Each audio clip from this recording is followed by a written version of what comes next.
Welcome to another episode of Rooted in Reaching, a podcast about startups and entrepreneurs in the South Bend Elkhart region of Indiana. My name is Nick Kuhn. And I'm Bethany Hartley. Today, I'll be speaking with Austin Cabello with Hounds and ZR Investments. We'll learn about unique ways to approach the restaurant and hospitality industries, real estate development, and what it's like being a co-owner and working with your friends. We hope you enjoy. Hi, Austin. Hi, Bethany. How are you doing? I'm good. How are you? Good. Thanks for joining us today. Yeah. Thanks for having me. Yeah, appreciate it. So we're going to dive right in. We're going to let you kind of self-introduce who you are. We'll start with that. Give us a little background on who you are as a person, and then we'll kind of dig into your business side of things. Okay. My name is Austin Cabello. I am from South Bend. Born, grew up. Left for a few years to go to IU in Bloomington. But yeah, just kind of made my way back. So been here since finishing college. I am married to my lovely wife, Megan, for going on 13 years in a couple weeks. Wow. And we've got two boys, 8 and 7. So we're having fun with them, with Maverick and Brooks. We live here. We live here in South Bend. I've been essentially an entrepreneur the last 10 years. And yeah, we love South Bend. We love being here, outside of a couple months, in the year. Yeah. No, we really do. We love the opportunities that we've been given. The doors you can kind of step through here. Mm-hmm. And then, we'll end up talking about some of those things, but yeah, we've got a great group of friends and family here. And, that's a little bit about me. Very cool. So what initially drew you to move back from Bloomington? Yeah, it wasn't the plan, right? As we leave, we have these grand plans of what life can be. And not that those are wrong for anyone, but one, it was pretty basic. I came back because, me and Megan had been together for so long and we kind of knew we were getting married. And so I came back to save money. It was basically kind of the start of it. But kind of how we stayed after that was, my dad was a pastor here for around 30 years on the South Side. And it was kind of one of those things like, we really love this city and we want to see change. And this is, right around, when Mayor Pete was around, maybe a little bit even before. And there's just kind of this feeling, this swelling of something different. Mm-hmm. And I probably couldn't put my finger on it then, but there was just that feeling. So we kind of stuck around. Mm-hmm. And initially that looked like working with my dad at the church. And I think just still trying to figure out who I was, right? I was, 21, 22. And as we get married, life changed. And those things were still there. We're just trying to figure out what exactly that meant for us. Mm-hmm. And so, we were there for 4 or 5 years and life changed again.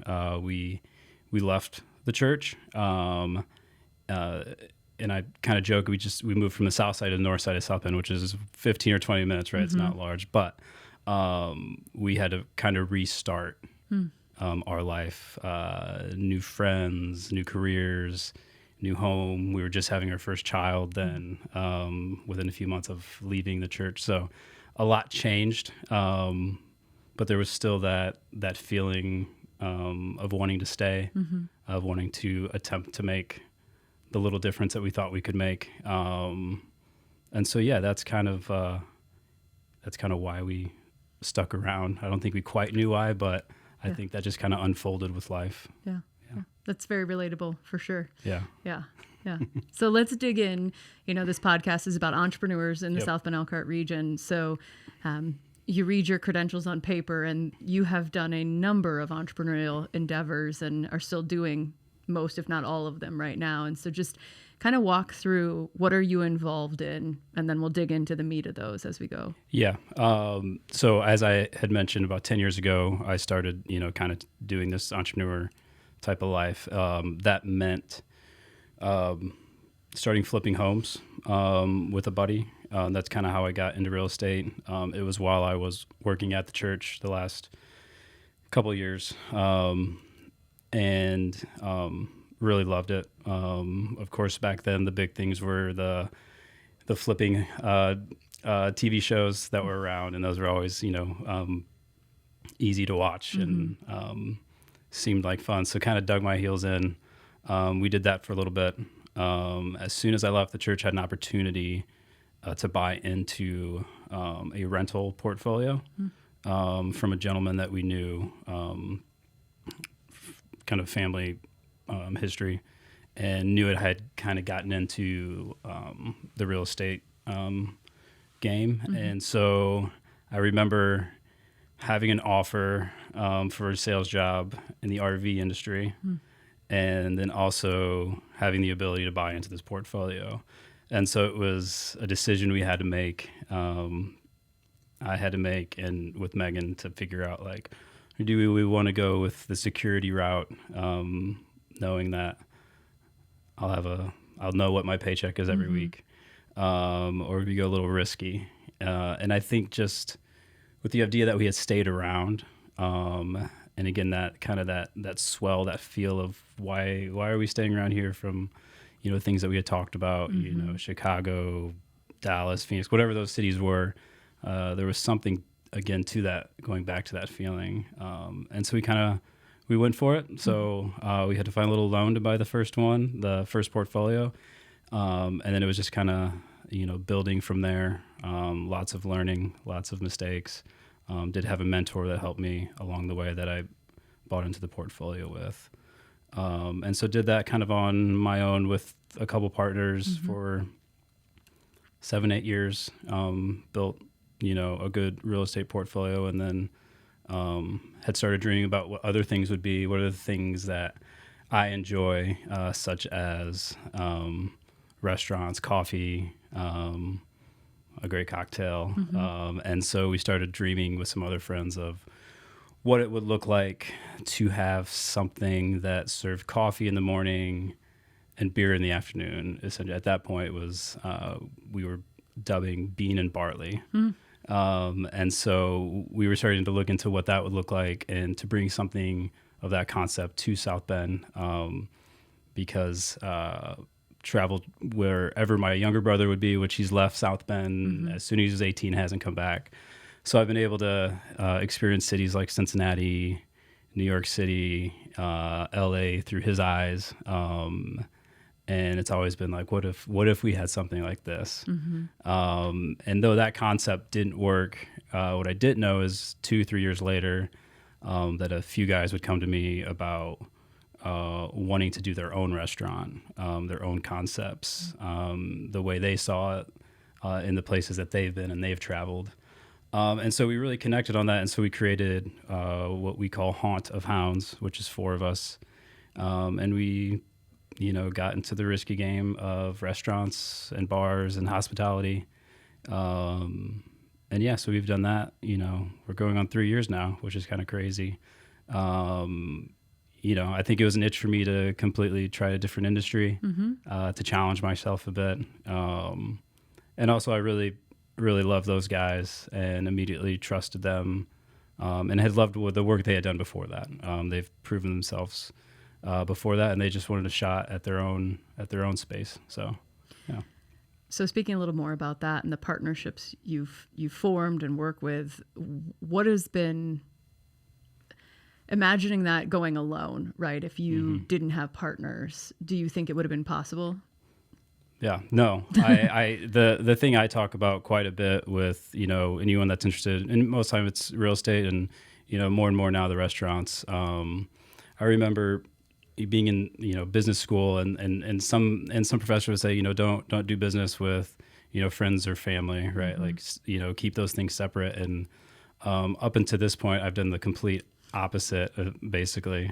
But it's because I love being around those people, and, there tend to be people that you can be honest with, right? There's, we kind of set those parameters, especially when it comes to business. But we also have a lot of fun, and we have a fun in those moments, even when they're stressful.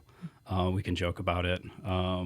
We can cry. I think the funniest thing about the Hounds crew is I don't think there's one day that goes by that I don't tell at least one of them, or they tell me that they love me or I love them. And it's, it's funny, seeing grown men do that, but it's also a vulnerable place that I really enjoy my relationships to be, and happy that they do too.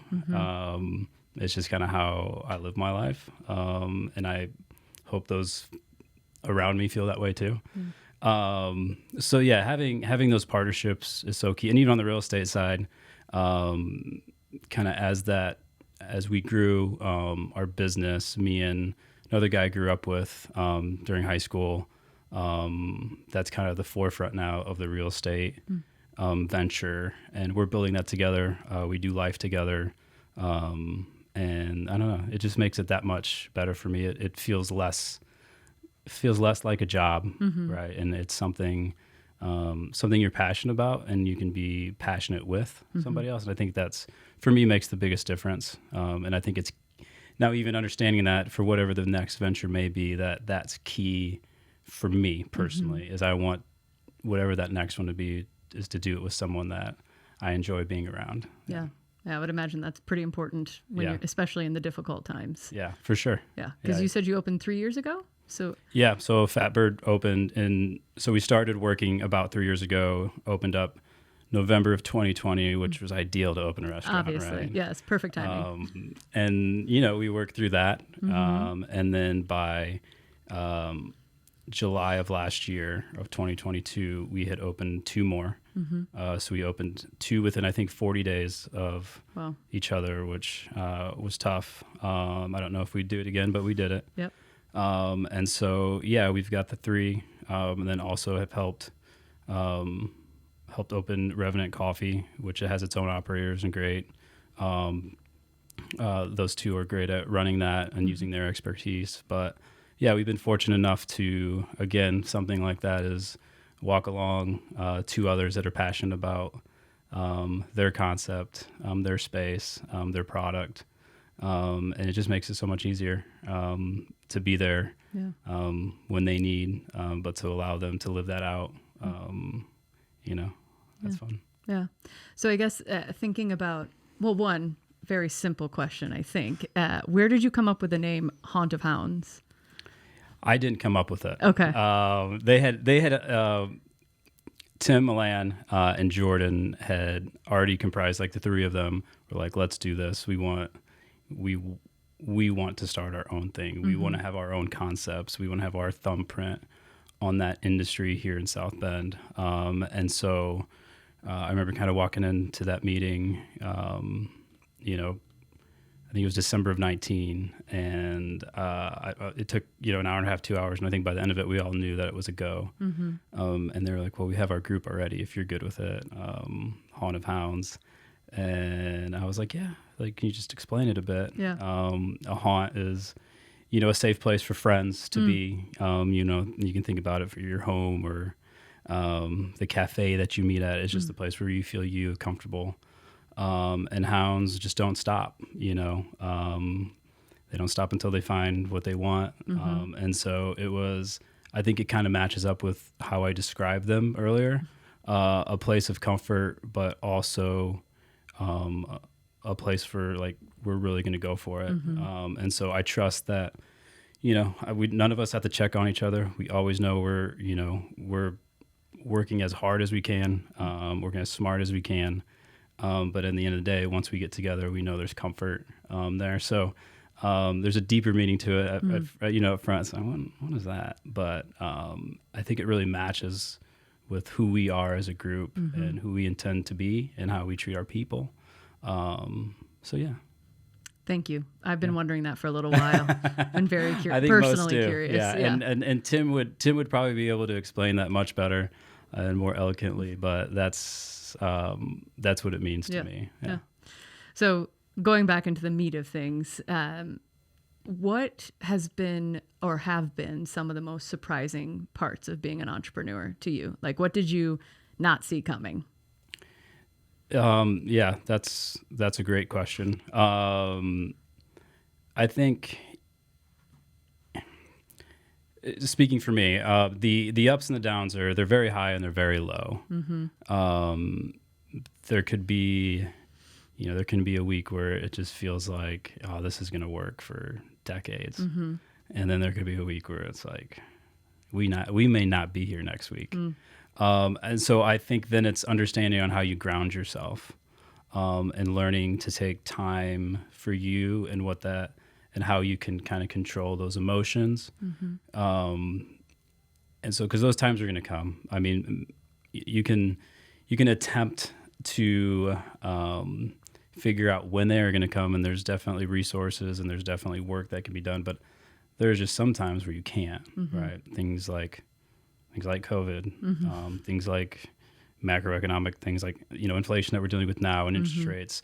Those are just out of your control. But what I can control is how I handle those times. And so, I think things, like physical and mental health are so important, of course, for anyone, but specifically for me. And dealing with those moments and dealing with those times is, if I'm level, in my head, in my emotions, in my spirit, taking on those bad times is much easier. I think you use a little more intelligence and a lot less emotion. And so that's been wildly important the last 4 or 5 years for me. To get up and to move is one of my number one goals every week. We hear all of these things, right? But to put them in practice really does make a difference. To stress my body throughout the week in the right ways, to stress my mind out a bit, whether that's through podcasts, listening, or, reading a book. And so we're having really good conversations with really close friends that you're willing to be honest with. So I think dealing with any stress level that you can't control is to utilize, the stress levels that you can control. And so I think, but it wasn't, we didn't realize or didn't figure that out until I was hit with those ups and downs. And a lot of that's happened the last 3 or 4 years. Yeah. So I feel that. Yeah. For sure. Yeah. What, as you look ahead to the next 3, 5, 10 years, what's on the horizon for you and perhaps some of the partnerships you have, or beyond that, what does it look like? Yeah. There's definitely big dreams and big goals, for what I hope as, as an entrepreneur between, the two different ventures. It's much more clear and cut, I think, on the real estate side for me right now.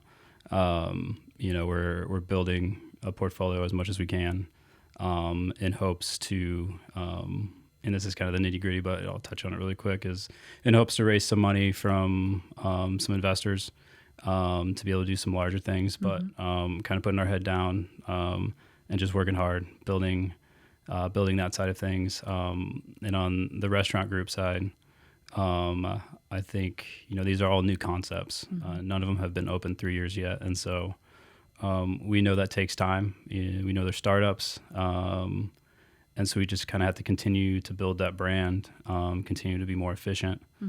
So I think we've kind of discussed is, the next little bit is just to get a little more efficient, a little more profitable, is to navigate those times, those lows, and take advantage of those highs. And so, it's a startup. Sometimes startups take a long time. And luckily in a place like South Bend, we're given that opportunity.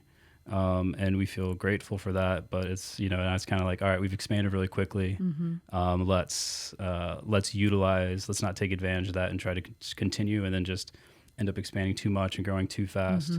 But let's build a good business that's going to be around for decades. Yeah. And so I think it's the focus on that now. We were given opportunity really quick, and now it's to utilize that and to be smart and wise with that opportunity. So. Okay. That's great. That's awesome. So we just have a couple minutes left. I'm going to do a little rapid fire. Okay. So hopefully not too stressful. Yeah. So if we were to see you on any given weekday morning, where would you be getting coffee from? I'm probably getting coffee from Revenant, which is inside the Dainty Maid Food Hall. Okay. Is there a specific coffee of choice, or do you mix it up? The iced Papua New Guinea is phenomenal. Excellent choice. almost every morning. Yeah. Okay. On the weekend, where would we find you? On the weekend, during the summer, probably a patio somewhere. Could be mine. It could be Roars. It could be Fatbird. We could head to a place like Bridgman. We like to utilize or like to take advantage of the weather, and it's usually with a nice glass of wine. Very nice. So it's preferred. You mentioned that you like to put your body under stress. What's a typical workout look like for you? Yeah, I'm not like in the mornings. I just go over to Beacon, a little lifting, a little movement, whether it's jump rope or walking or sometimes running, but that's less and less as I get older. But yeah, it's just getting that heart rate up. What I do love about the winters is I can be in my ice bath almost every day. Nice.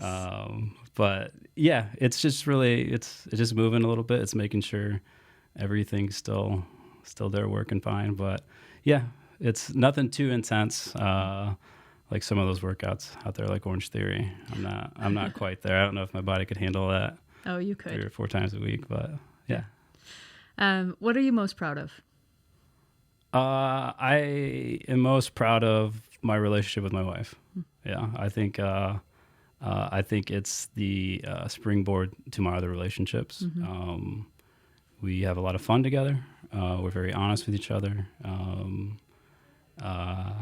Yeah, there's still a very strong love after being with her since I've been 14 or 15 years old. Wow. We've done a lot of life together. There's been a lot of ups and downs, and so I think that's kind of a theme, of course, for all of our lives. But she's the person I've done it with the most. At this, I've been with her more than I have not. Yeah. And we've had 2 kids and careers and friendships that have come and gone. But yeah, I'm most proud of what we've built together. That's awesome. Yeah. Last one. What are you most hopeful for? What am I most hopeful for? I think it goes back to how we started this conversation on why we stayed in South Bend. I'm hopeful for, what is to come here. I'm grateful for what is here. But yeah, I think it's a beautiful city with beautiful people, with people that are trying to make it better. So I'm hopeful for, the next 5, 10, 15 years. I think it's ever changing. And I think it's going to look way different, for the better. Well, thank you very much for your time today. Thank you. I appreciate it. I appreciate you guys.